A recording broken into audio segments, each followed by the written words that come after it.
നമുക്ക് കർത്താവിന്റെ ഭവനത്തിലേക്ക് പോകാമെന്ന് അവർ എന്നോട് പറഞ്ഞപ്പോൾ ഞാൻ സന്തോഷിച്ചു.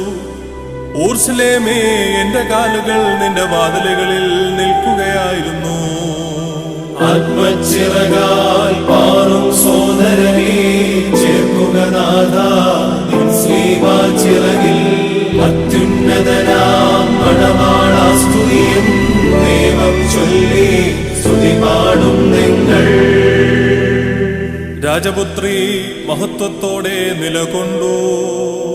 പള്ളി കരഞ്ഞു, മദ്ബഹ ദുഃഖിച്ചു, നിൻ ശിഷ്യന്മാർ വ്യസനത്തിൽ മുഴുകി. അത്യുന്നതനാം മണവാളാ സ്തുതിയും ദൈവം ചൊല്ലി സ്തുതി പാടും നിങ്ങൾ. അത് എന്നേക്കും തന്നെ.